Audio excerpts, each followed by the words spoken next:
Son las 8:38. Saludamos a la abogada Patricia Borja. Ella es experta en el tema de la seguridad social y particularmente en el Instituto Ecuatoriano de Seguridad Social.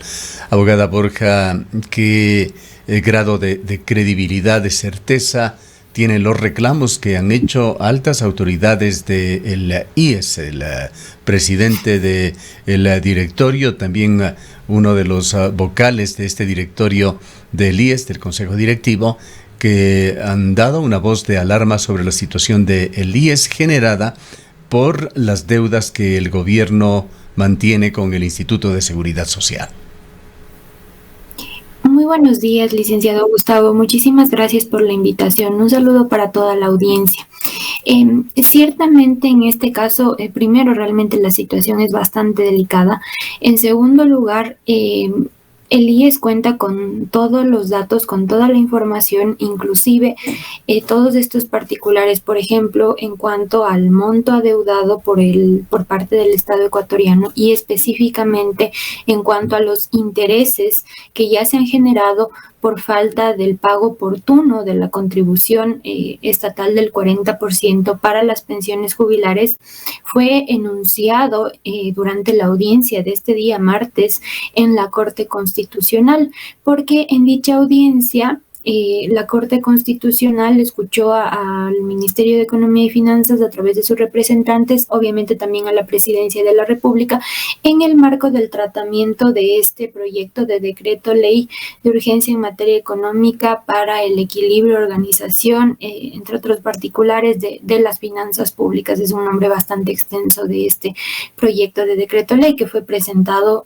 en este mes por parte del Ejecutivo y que uno de sus planteamientos justamente es que se redima la totalidad de los intereses que ya se han generado desde la promulgación de la Constitución, que al momento se encuentra vigente, y esto es desde el 20 de octubre del 2008, y lo que señaló la funcionaria del IES que compareció a esta audiencia como tercera interesada, pues señaló que este monto por concepto de intereses supera los $1.000 millones. Entonces, por una parte se busca que se redima la totalidad de este monto, porque el Ministerio de Economía y Finanzas, a través, en este caso específicamente, según lo que fue enunciado en la audiencia del día martes, a través del señor viceministro de Finanzas, pues la normativa no es clara para la generación de los intereses. A pesar de que la norma es totalmente clara, la disposición general 21ª del Código Orgánico de Planificación y Finanzas Públicas, inclusive, por ejemplo, el día de hoy, en una entrevista en Radio Democracia realizada a la vocal representante de los empleadores en el Consejo Directivo del IES, la economista María de los Ángeles Rodríguez, ella señaló que en periodos previos han sido reconocidos valores por concepto de intereses. Entonces ahora no se comprende realmente, en pocas palabras, de esta postura de parte del Ministerio de Economía y Finanzas. Pero además de eso, lo que señaló la funcionaria que compareció a esta audiencia en la Corte Constitucional es que obviamente un planteamiento de esta naturaleza le genera un perjuicio adicional, un daño adicional, en este caso al IES, porque no solamente que se parte de que ya el solo hecho de que no se cancele oportunamente esta contribución del 40%, pues obviamente ya le genera un daño a la institución, porque no ingresan los recursos de forma oportuna y es una fuente de financiamiento importante para las pensiones jubilares, y por eso debe recurrir a mecanismos como la recuperación de inversiones a través de valores entregados por parte del BIES, que aun cuando deberían ser invertidos para incrementar el portafolio de inversiones, pues tienen que ser destinados al pago de obligaciones actuales. Ahora, abogada Borja, más allá de estos incumplimientos del Estado en pagar estas deudas, algunas provienen de leyes que se generan en la propia Constitución y en la Ley Orgánica de la Seguridad Social. Hay políticas de Estado que estarían aplicándose sobre este tema. Hablábamos recientemente con un destacado economista, Mauricio Pozo, 2 veces ministro de Economía y Finanzas de Ecuador. Él señalaba que ante el riesgo país los altos intereses que tendría que pagar Ecuador en crédito internacional, que además le ha cerrado la puerta a través de los organismos multilaterales, una de las formas de financiamiento por parte del gobierno es la falta de pago a proveedores y acreedores del Estado, es decir, que ellos sufran las consecuencias y el gobierno mientras tanto no paga. Pero más allá de esto, con el IES la situación es aún más delicada. Se estaría utilizando fondos del IES, de alguna manera se ha forzado para que el IES compre nuevamente unos 1.600 millones de dólares del Banco del Estado en este año, más la falta de pagos.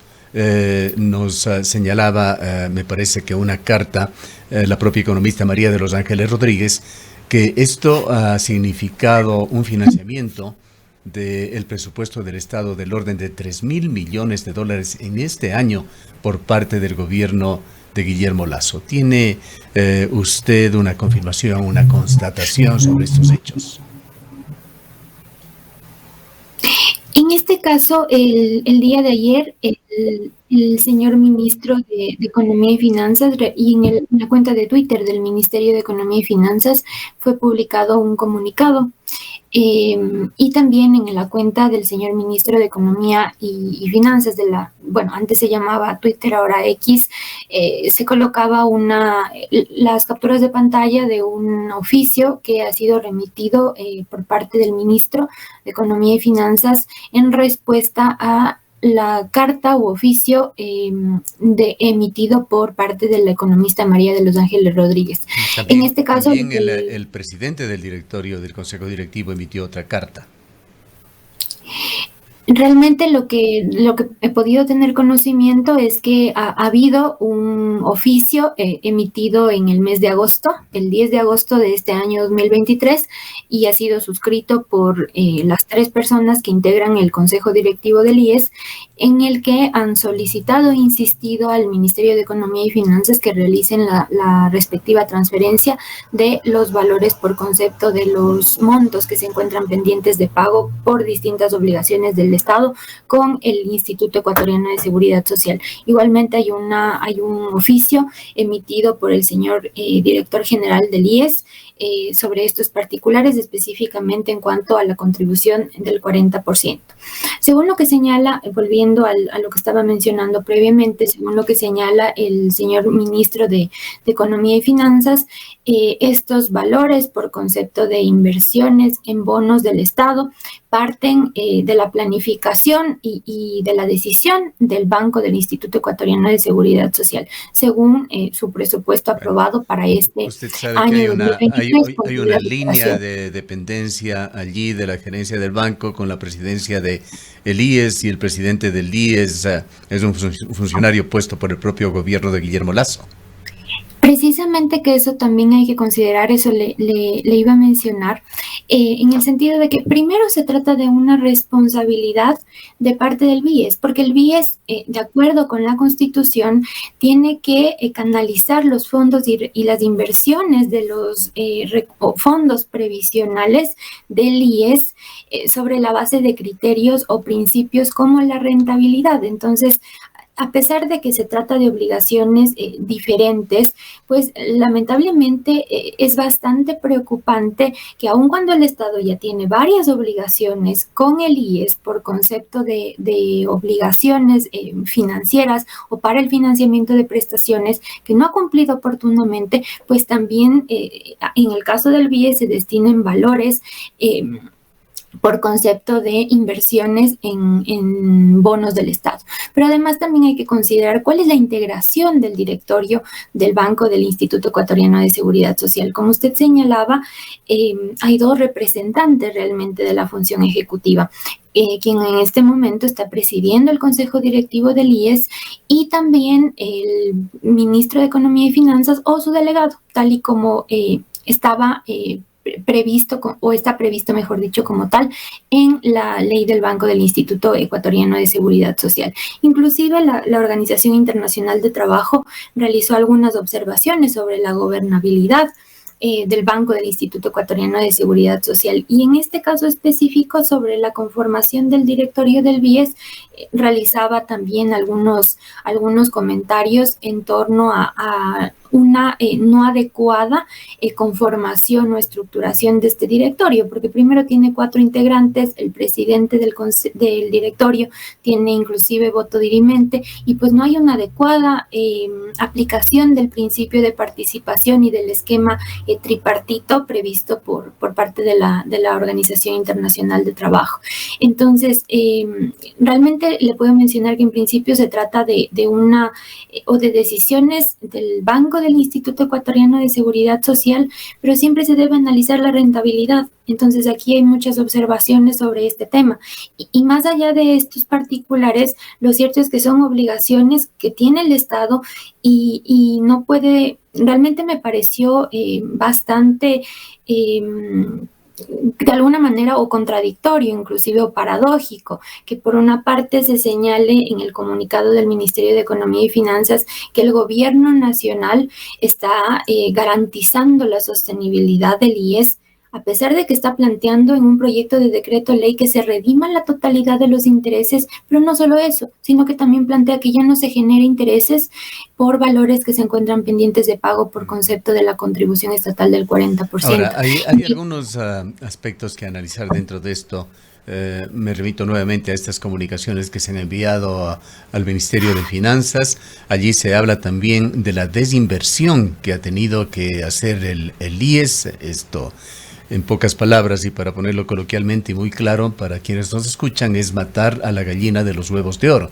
Desinversión del IES, esos dineros de inversión genera intereses que son los que mantienen los sistemas de pensiones o el sistema de salud, pero son más de 600 millones que han tenido que desinvertir del IES por todas estas presiones financieras que se están generando. Sí, realmente ese es un tema totalmente preocupante, como le mencionaba hace un momento, debido a la falta de pago oportuno de esta importante fuente de financiamiento. El IES no puede dejar de pagar las pensiones a los jubilados y pensionistas. ¿Y qué es lo que tiene que hacer para poder cubrir esos faltantes? Porque los ingresos por aportes de los asegurados obviamente no son suficientes para poder financiar las prestaciones, porque el sistema no está diseñado, el sistema de pensiones no está diseñado para que los aportes de los asegurados cubran la totalidad de cada una de las pensiones entregadas a los jubilados. El sistema está estructurado para que un 40% sea asumido por parte del Estado. Entonces, para cubrir esos faltantes, debe tomar recursos del BIES que deberían estar siendo invertidos en aquellas operaciones que le generen mayores niveles de rentabilidad para incrementar el portafolio de inversiones. Y en este caso es algo que no está pasando y menciono como un particular adicional, y es que este tipo de situaciones pasaron con una o tuvieron lugar con una mayor incidencia cuando, por ejemplo, recordemos que en el año 2015, con la aprobación de la Ley Orgánica para la Justicia Laboral y Reconocimiento del Trabajo en el Hogar, se prescindió de la contribución estatal del 40% y por eso ahí hubo una mayor recuperación de inversiones en el periodo 2015-2018, porque no había esa fuente de financiamiento. Entonces, es una situación que ha venido persistiendo a lo largo de los años. Entonces, eso le genera un perjuicio a la sostenibilidad. Se van dando de gobierno a gobierno. El gobierno de Rafael Correa desconoció la contribución del 40% al sistema de pensiones. El gobierno de Guillermo Lasso desvirtuó esta medida que se tomó en el gobierno de Correa y dijo que el gobierno lo reconoce, ha pagado muy parcialmente, pero ahora a través de este decreto ley pretende no pagar los intereses generados, perdone la redundancia, por esta falta de pagos.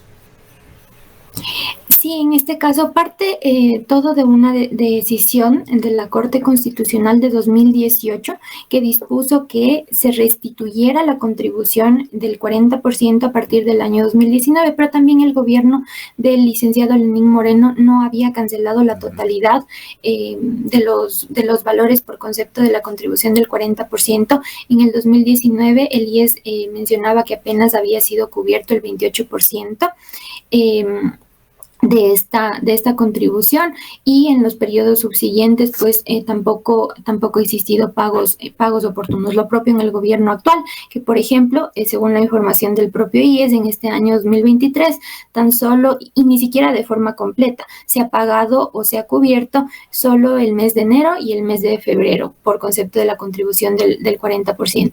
Y ahora, encima de todo, plantear que ni siquiera haya una consecuencia jurídica por los incumplimientos en el pago de esta contribución del 40%, no solamente que es afectar de una segunda manera a la sostenibilidad del seguro de pensiones y al derecho de las generaciones futuras a acogerse a las prestaciones concedidas, en este caso, por ejemplo, por el seguro de pensiones del IES, sino que además de eso también podría implicar este planteamiento una contravención a la prohibición que está prevista por la Constitución, en el sentido de que ninguna autoridad o institución puede intervenir, disponer de los fondos y reservas del seguro universal obligatorio, y tampoco puede menoscabar su patrimonio. Y en este caso ya se trata de intereses que generados. Como letra de la ley, que no se lo aplica lamentablemente en nuestro país. Para concluir de alguna manera sobre esta compleja situación, abogada Borja, ¿cómo está afectando esto al sistema de seguridad social? ¿Qué riesgos engendra sobre el sistema de pensiones, sobre el debilitamiento del ya tan deficiente sistema de salud? En este caso hay que considerar que primero uno de los principios de organización del IES es la división de los seguros. Este tema involucra, por ejemplo, sobre la condonación de los intereses, es por concepto de las contribuciones del 40%. Esto, según los datos del IES y según el escrito que presentó en la Corte Constitucional con los documentos adjuntos, tendría un perjuicio para el seguro de pensiones, para el seguro social campesino, para el seguro de riesgos del trabajo. En el caso del seguro de salud individual y familiar, hay otro planteamiento que también consta en este proyecto de decreto ley, que hace referencia justamente a las enfermedades catastróficas.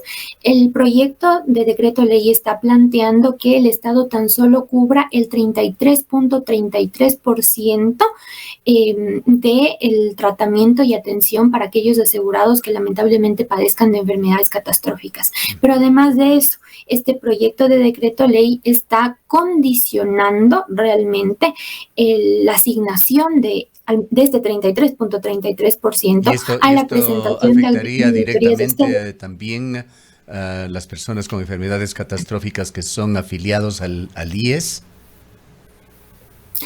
Realmente en este caso sí, primero porque parte esta situación y esta problemática de una incompatibilidad entre la Ley de Seguridad Social y lo previsto por la Constitución, pero la Constitución y es de aplicación obligatoria e inmediata lo que está previsto por la Constitución, porque es la norma suprema. La Constitución dispone que el tratamiento y atención para personas que padecen enfermedades catastróficas es gratuito y especializado. Entonces, al establecer o disponer que es gratuito, esto implica que es una responsabilidad exclusiva del Estado ecuatoriano y debe ser financiada a través de recursos, por ejemplo, provenientes de la recaudación tributaria. Y sobre este tema también hubo varias preguntas en la audiencia del día martes por parte de varios jueces de la Corte Constitucional, lo propio en el caso de la contribución del 40% y en cuanto a los intereses. Pero hay el problema de que la Ley de Seguridad Social, de otro lado, porque es previa a la Constitución, está vigente desde el 2001, mientras que la Constitución desde el 2008.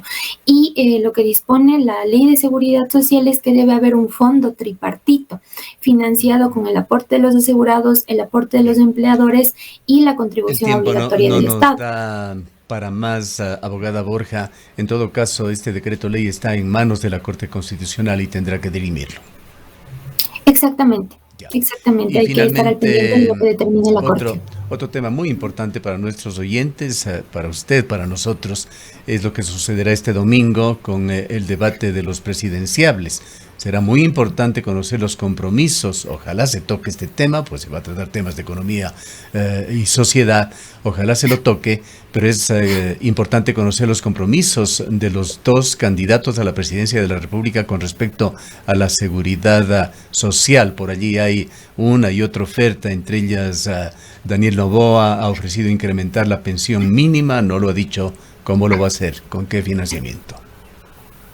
Sí, ciertamente esa es otra preocupación para la institución y para los asegurados en general, porque sí, por una parte el candidato Noboa ha planteado un incremento de la pensión mínima entregada por el IES a un salario básico unificado del trabajador en general. Actualmente es de $450. Hay otras categorías ahorita mismo que están vigentes por concepto de pensiones mínimas, pero equiparar a un salario básico de donde provendrían los recursos para financiar. Esto sin duda implicaría un incremento del aporte y bastante significativo para poder financiar una pensión mínima de esta naturaleza. Pero de otro lado, la otra candidata, la candidata González, plantea en su plan de gobierno, y bueno, lo menciono de esta manera que de forma paradójica, porque ella señala que el economista Correa sería su principal asesor en materia económica.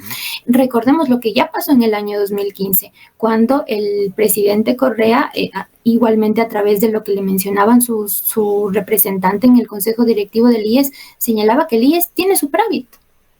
Y por eso se justificó la supresión realmente de esta contribución fija del 40%. También se permitió desconocer la deuda del Estado con el seguro de salud, porque nunca se había expedido el reglamento general a la Ley de Seguridad Social, a pesar de que constituía su competencia como presidente de la República. Hay que recordar que también Correa pulverizó todos los programas de jubilación patronal que existían entonces por parte de diversas entidades, unas mixtas, otras del Estado.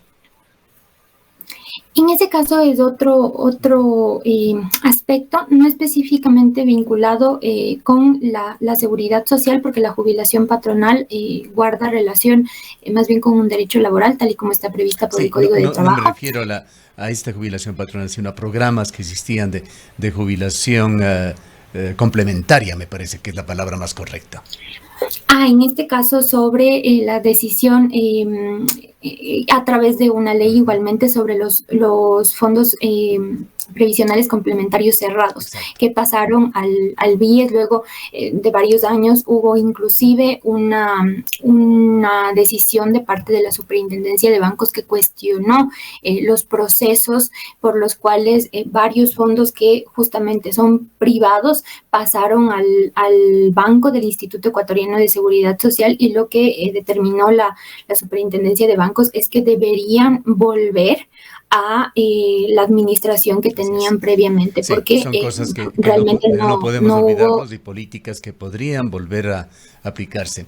Lamentablemente el tiempo se nos ha acabado ya. Le agradecemos muchísimo, muy importantes sus conceptos y el conocimiento que tiene usted sobre esta área. En realidad, los ecuatorianos, todas las personas trabajadoras, afiliados, jubilados, debemos estar muy atentos a esta situación que pone en serio riesgo la supervivencia incluso de la seguridad social en Ecuador. Gracias, abogada Borja. Con muchísimo gusto. Muchísimas gracias a usted, licenciado Gustavo. Que tenga un excelente día. Y siempre a las órdenes. Patricia Borja es experta en seguridad social. Son las 9:02.